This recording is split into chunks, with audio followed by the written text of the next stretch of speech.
मैं पंडित ब्रिजमोहन शर्मा, ज्योतिष एवं कर्मकांड विशेषज्ञ, आपके अपने यूट्यूब चैनल एस्ट्रो गुरु 847 में आपका स्वागत करता हूं। आज का विषय है मंगलिक योग के बारे में। चलो चर्चा करते हैं। यदि वीडियो पसंद आए तो प्लीज लाइक शेयर कमेंट के साथ चैनल को सब्सक्राइब करें और घंटी के आइकन को जरूर दबाएं ताकि हमारे द्वारा कोई भी वीडियो बनाई जाएगी सबसे पहले आप तक पहुंचे।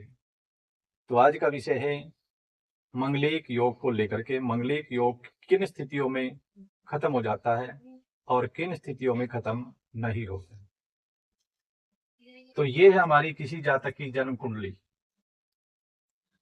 मंगल कैसे देखा जाता है? यदि मंगल 5 भावों में विराजमान हो, प्रथम लगन में, चतुर्थ भाव में, सप्तम भाव में, अष्टम भाव में और 12वें भाव में यदि मंगल विराजमान हो तो उस जातक या जातिका को मंगलिक समझ लिया जाता है। अब इस मंगलिक योग को दूर करने का एक हमारे शास्त्रों में श्लोक मिलता है कि केंद्र कोणे शुभाडये चैत्री षाढ़ाये अप्यसदग्रह तद भौमश्य दोषो न मदने मदवस्तथा। कि यदि मंगलिक योग कुंडली में है और केंद्र त्रिकोण में शुभ ग्रह विराजमान है, केंद्र कोण का मतलब इन 4 स्थानों में, ये केंद्र स्थान है, और त्रिकोण स्थान में यानी पंचम और नवम, इन 7 स्थानों में यदि शुभ ग्रह विराजमान हो तो मंगलिक योग खत्म हो जाता है। तो मेरे पास एक पुस्तक है, ग्रह योग एवं दाम्पत्य जीवन। ये पुस्तक है मार्तंड पंचांग के निर्माता डॉक्टर प्रियव्रत शर्मा जी की लिखित है, ग्रह योग एवं दाम्पत्य जीवन। इसमें यह लिखा है कि केंद्र त्रिकोण में शुभ ग्रह तो हो लेकिन वो बलवान होने चाहिए। किसी भी स्थिति में केंद्र त्रिकोण में स्थित ग्रह नीच नहीं होने चाहिए, अस्त नहीं हो, वक्री नहीं हो, न षड वर्गों में निर्बली ना हो। उसके बावजूद वो मंगलिक योग को कम करेंगे, खत्म नहीं कर सकते। कम कर देंगे लेकिन खत्म नहीं करेंगे। दूसरा श्लोक मंगलिक के बारे में आता है, गुरु मंगल संयोगे भौम दोषो न विद्यते। इसका मतलब यह है कि मंगल गुरु के साथ विराजमान हो तो मंगलिक योग खत्म हो जाता है। लेकिन ऐसा भी नहीं है। मंगल और गुरु का योग एक राजयोग जरूर है। इस योग में जन्मा जातक राजा या राजा के समान सुख भोगने वाला जरूर होता है, लेकिन इसका यह मतलब नहीं है कि एक वैभव संपन्न व्यक्ति का दाम्पत्य जीवन खुशी होगा, खुशहाल होगा, ये जरूरी नहीं है। तो गुरु मंगल के संयोग से भौम दोष कदापि खत्म नहीं होता, कम होता है। और वो भी एक विशेष कंडीशन में, गुरु का वहां उच्च होना, बलवान होना जरूरी है। तो इन स्थितियों में मंगलिक योग को कम करेगा, खत्म नहीं कर सकता। दूसरा श्लोक मिलता है कि न मंगली चंद्र मंगल संयोगे भौम दोषो न विद्यते। चंद्र मंगल का योग भी एक आजीवन स्थायी संपदा देने वाला योग है।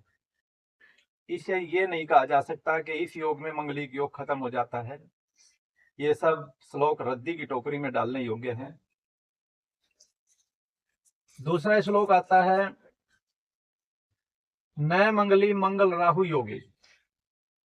मंगल राहु का योग हो तो मंगलिक योग खत्म हो जाता है, लेकिन ऐसा भी नहीं है। क्रूर ग्रह के साथ क्रूर ग्रह होने से और भी क्रूरता बढ़ती है, डबल मंगली हो जाता है। यदि मंगल के साथ 2 या 2 से अधिक ग्रह पापी या क्रूर बैठे हों तो मंगलिक डबल या ट्रिपल हो जाता है, खत्म नहीं होता है। तीसरा श्लोक है, न मंगली पश्यति यस्य जीवा। यदि मंगल के ऊपर बृहस्पति ग्रह की दृष्टि हो तो मंगलिक योग खत्म हो जाता है, ऐसा भी नहीं है। इस कंडीशन में भी बृहस्पति ग्रह का बलवान होना बहुत जरूरी है। यदि वो बलवान होगा तो मंगलिक योग को कम करेगा, खत्म नहीं कर सकता।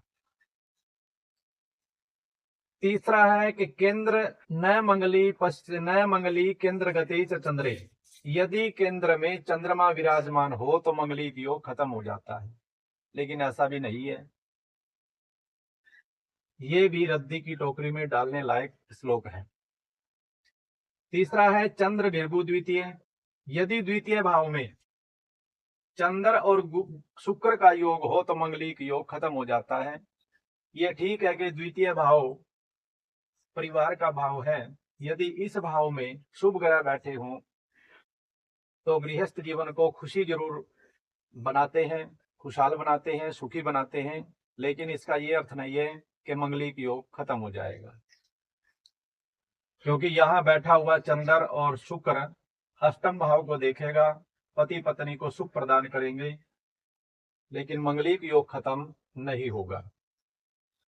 नए मंगली केंद्र गति च राहु, ये कह रहे हैं कि यदि केंद्र में राहु विराजमान हो तो मंगलिक योग खत्म हो जाता है, लेकिन केंद्र में पाप ग्रहों का होना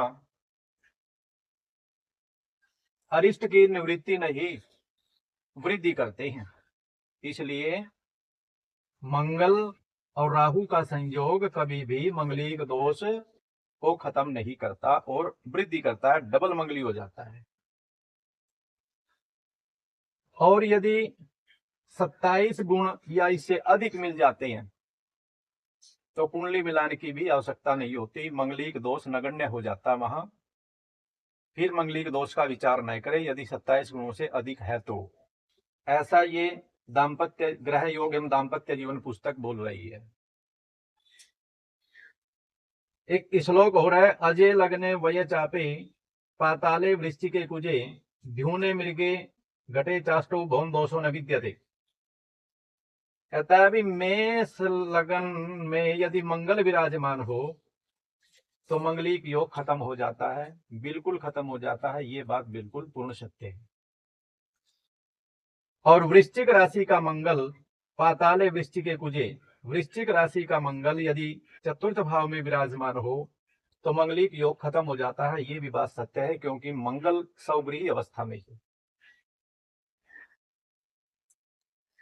ध्योने हाँ घटे चाष्टो भौम दोषो न विद्यते, यदि मंगल सप्तम भाव में उच्च राशि का हो या मीन राशि का हो तो भी मंगलिक दोष खत्म हो जाता है। लेकिन अष्टम भाव में शत्रु राशिगत अर्थात कुंभ राशि में गया हुआ मंगल या नीच राशि में गया हुआ मंगल कदापि मंगलिक योग नाशक नहीं होता, बल्कि मंगलिक योग की वृद्धि करता है। शत्रु राशिगत गया हुआ कोई भी ग्रह सुख फलदायी नहीं होता है। इसलिए कुंभ और कर्क राशि में बैठा हुआ मंगल अष्टम भाव में मंगलिक योग को बनाएगा, काटेगा नहीं। एक लगन के बारे में श्लोक है कि अर्क इंदु क्षेत्र जाता नाम भौम दोषों न विद्यते। कर्क और सिंह लगन हो तो मंगलिक बनाने वाला ग्रह मंगल कुंडली में कहीं भी बैठा हो तो मंगलिक योग कारक नहीं होता, ये इस श्लोक का अर्थ बता रही है। लेकिन ऐसा भी नहीं है, क्योंकि सिंह और कर्क लगन में मंगल केंद्र त्रिकोण का मालिक होने के कारण मंगलिक दोष को खत्म करता है, लेकिन उसकी भी एक कंडीशन है कि वो मंगल जो है नीच नहीं होना चाहिए, अस्त नहीं होना चाहिए, वक्री नहीं होना चाहिए, या किसी भी कंडीशन से निर्बल नहीं होना चाहिए। उसके बाद ही वो सिंह और कर्क लगन में मंगलिक दोष खत्म होएगा, अन्यथा नहीं होगा। लगन में यदि बलवान गुरु या शुक्र विराजमान हो तो मंगलिक दोष खत्म हो जाता है।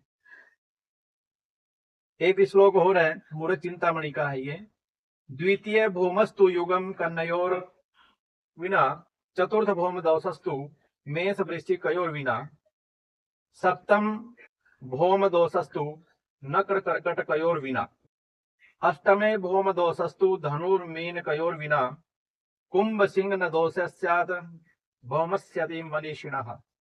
ये कहता है भी द्वितीय भाव में, इस द्वितीय भाव में कन्या राशि का यदि मंगल बैठा हो तो मंगलिक योग खत्म हो जाता है, लेकिन ऐसा भी नहीं है, क्योंकि कन्या राशि मंगल की एक शत्रु राशि है और शत्रु राशि में गया हुआ ग्रह कभी भी फलदायी नहीं होता। इसलिए ये वाक्य भी यहाँ बिल्कुल अर्थहीन नजर आ रहा है। चतुर्थ भौमस्तु मेष वृश्चिक कयोर विना, चतुर्थ भाव में मेष या वृश्चिक का मंगल मंगलिक दोष कारक नहीं होता, ये बिल्कुल सत्य है। मंगलिक दोष खत्म हो जाता है यदि चतुर्थ भाव में मेष और वृश्चिक का मंगल विराजमान है। सप्तमे भौम दोषस्तु नकर कर्कटयोर विना, यदि सप्तम भाव में मकर राशि का अर्थात उच्च राशि का मंगल विराजमान हो तो मंगलिक दोष खत्म हो जाता है।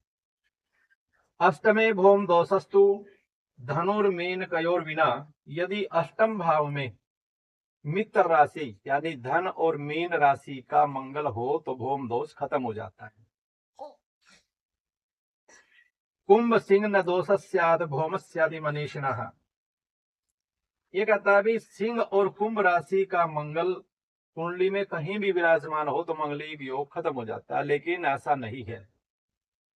केवल सिंह राशि में स्थित मंगल मंगलिक दोष कारक होगा, न कि शत्रु राशि में स्थित कुंभ राशि में स्थित मंगल मंगलिक योग बनाएगा, जरूर बनाएगा, खत्म नहीं करेगा।